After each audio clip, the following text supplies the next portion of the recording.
আসসালামু আলাইকুম, সবাইকে স্বাগতম জানাচ্ছি নতুন একটি রেসিপি দেখার জন্য। আজকে আপনাদের সামনে হাজির হয়েছি অসম্ভব মজার আর লোভনীয় একটা ডেজার্ট আইটেম নিয়ে। আর এটি এত মজা আর এত সুন্দর দেখতে, একবার তৈরি করে না খেলে সবাই মিসই করবেন। আর এটি কি দিয়ে তৈরি করছি সেটা দেখার জন্য পুরো ভিডিওটি দেখতে থাকেন। আমি এটি তৈরি করার জন্য নিয়েছি একটা কচি লাউ।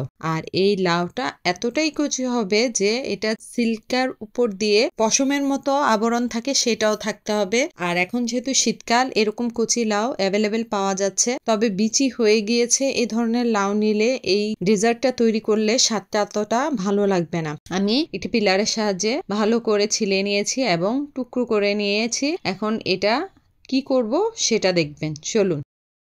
আমি একটা টুকরো নিয়েছি এবং একটি গ্রেটারের সাহায্যে আমি গ্রেট করে নিচ্ছি। এখানে কিন্তু মিহি ছিদ্র দিয়ে আমি গ্রেট করব না, আমি একটু মাঝারি সাইজে যেটা আছে সেই ছিদ্রটা দিয়ে গ্রেট করে নিব। আর এমনভাবে গ্রেট করতে হবে যাতে লাউয়ের পানি না ছাড়ে।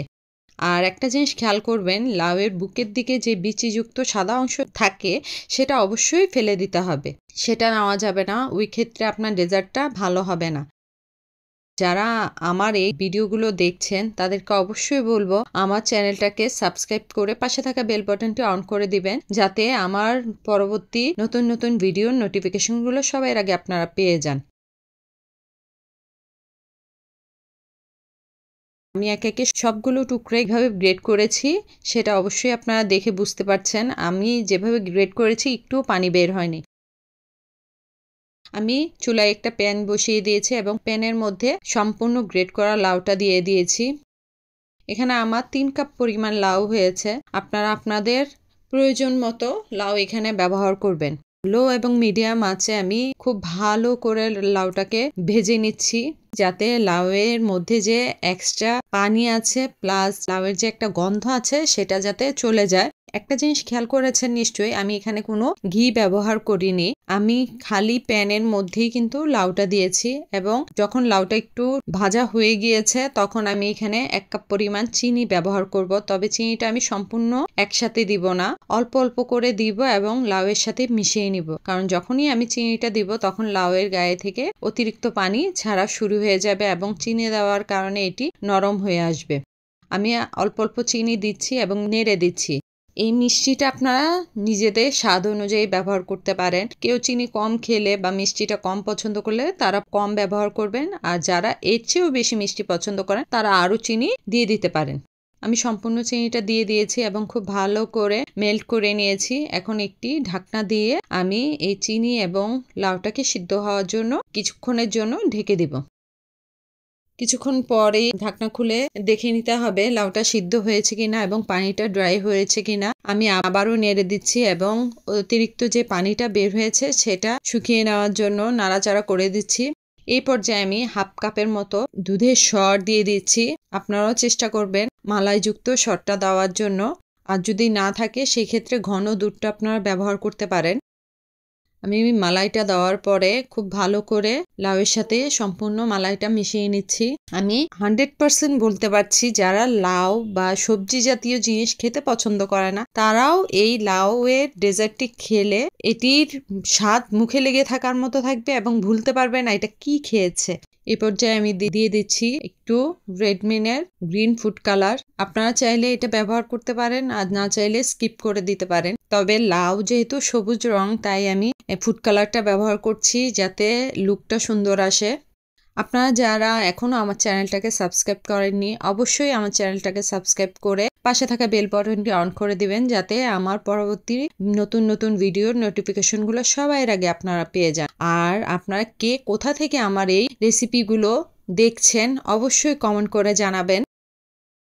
এ পর্যায়ে আমি দিয়ে দিচ্ছি সামান্য লবণ। আর যে কোনো মিষ্টি জাতীয় খাবারে যদি লবণটা ব্যবহার করেন তাহলে ওই মিষ্টি খাবারটার স্বাদ বহুগুণে বেড়ে যায়। তাই আমি 1 চিমটি পরিমাণ লবণ অবশ্যই আমি যে কোনো মিষ্টি জাতীয় খাবারে ব্যবহার করি।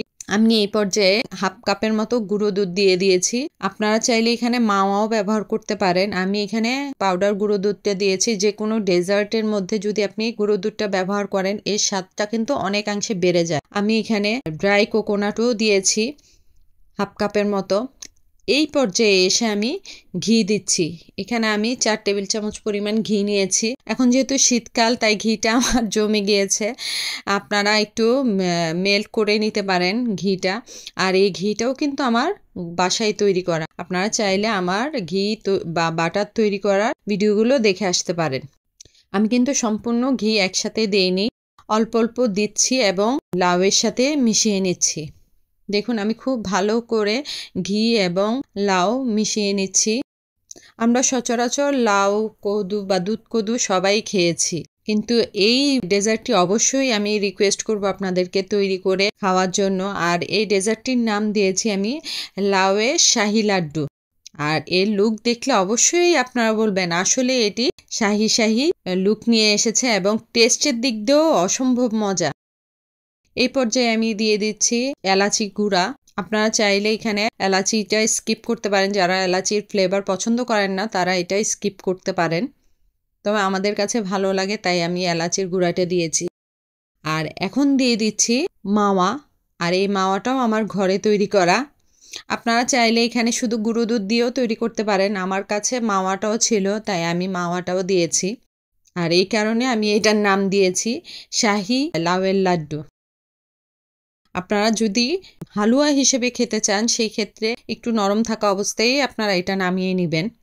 আমি এখানে কিছু ড্রাই ফ্রুট দেখিয়েছি। এই ড্রাই ফ্রুটগুলো আমি আগেই ঘিয়ে রোস্ট করে নিয়েছিলাম। এখন এগুলো কুচি কুচি করে লাউয়ের উপরে দিয়ে দিচ্ছি এবং খুব ভালো করে স্প্যাচুলা দিয়ে নেড়ে মিশিয়ে নিচ্ছি। এখন দিয়ে দিচ্ছি কালো এবং সাদা কিশমিশ, এগুলোও আমি ঘিয়ের মধ্যে আগেই ভেজে রেখেছিলাম। একে একে সব কিছু দিয়ে দিচ্ছি। আমার শাহী লাড্ডু বা হালুয়া যেটাই বলেন সেটা কিন্তু অলমোস্ট হয়ে এসেছে। আমি এখন বাকি যে ঘিটা ছিল সেটা দিয়ে দিলাম।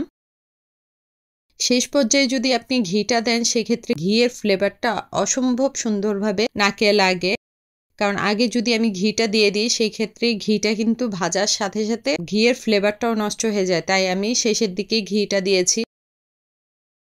এখন আমি লাউটা নামিয়ে নিয়েছি একটি পাত্রে, আর আরেকটি পাত্রে আমি কিছু ড্রাই কোকোনাট নিয়ে নিয়েছি। কিছুটা ঠান্ডা হওয়ার পর আমি এক হাতে গোল গোল করে লাড্ডু শেপ দিয়ে দিচ্ছি। আর দেখুন একটু গরম আছে তো তাই হাতের মধ্যে সম্পূর্ণ ঘিটা লেগে যাচ্ছে, কারণ এখানে যে পরিমাণ ঘি দেওয়া হয়েছে সেটা যতই চাপবেন আপনার হাতে ঘি লেগে যাবে, তাই অতিরিক্ত ঘি আপনার হাতে দিতে হবে না। এখন আমি এই ড্রাই কোকোনাটের উপরে লাড্ডুটা ঘুরিয়ে নিব। আর এইভাবে করে আমি একে একে সবগুলো লাড্ডুই তৈরি করে নিচ্ছি। খুব ইজি তাই না? আপনারাও চাইলে খুব সহজেই এই ডেজার্টটা বাসায় তৈরি করে সবাইকে অবাক করে দিতে পারেন। কেউ খেয়ে বলতেই পারবে না আসলে আপনি এটা কি দিয়ে তৈরি করেছেন। আপনি না বললে কেউ জানতেও পারবে না এটা যে একটি লাউয়ের তৈরি ডেজার্ট। আর যেহেতু এটা সবজি দিয়ে তৈরি তাই এটার মধ্যে রিচনেস আনার জন্য অতিরিক্ত ঘি, দুধ, মাওয়া এবং ড্রাই ফ্রুটগুলো দেওয়া প্রয়োজন। আর আমরা যেহেতু গাজর দিয়ে বিভিন্ন রকম ডেজার্ট তৈরি করি, তাহলে লাউ দিয়ে কেন পারবো না? অবশ্যই পারবো। তাই আর দেরি না করে সবাইকে বলবো একবার হলেও এই ডেজার্টটি তৈরি করবেন এবং আমাদেরকে কমেন্টের মাধ্যমে জানাবেন কেমন হয়েছে আমার এই ডেজার্টটি। দেখুন মাশাল্লাহ কতটা সুন্দর হয়েছে আমার এই লাউয়ের শাহী লাড্ডুগুলো। আজ এই পর্যন্তই, দেখা হবে পরবর্তী কোনো নতুন রেসিপিতে বা নতুন কোনো ভিডিওতে। আল্লাহ হাফেজ।